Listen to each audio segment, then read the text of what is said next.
ప్రతి దేశానికి ఒక రాజ్యాంగం ఉంటుంది. ఆ రాజ్యాంగం రాసిన రాజ్యాంగకర్త కూడా ఉంటాడు. భారతదేశ రాజ్యాంగాన్ని రచించింది డాక్టర్ బిఆర్ అంబేద్కర్. ఆయన కొన్ని దేశాల రాజ్యాంగాలను స్ఫూర్తిని పొంది మనకంటూ క్రొత్త రాజ్యాంగాన్ని రచించాడు. దేవుని ప్రజలైన మనకు దేవుడు తన రాజ్యాంగాన్ని ఇవ్వడంటారా?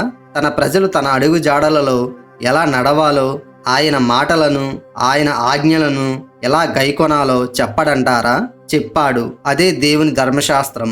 రాజ్యాంగంలో ప్రధానంగా 3 భాగాలుంటాయి: civil law, criminal law, constitutional లా.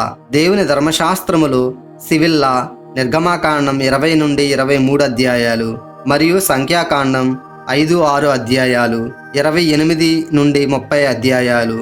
క్రిమినల్ లా లేవీకాండము, కాన్స్టిట్యూషనల్ లా ద్వితీయోపదేశ కాండంలో చూడగలము. పూర్తి వీడియో లింక్ ఫస్ట్ కామెంట్లో పిన్ చేశాను, చూడండి.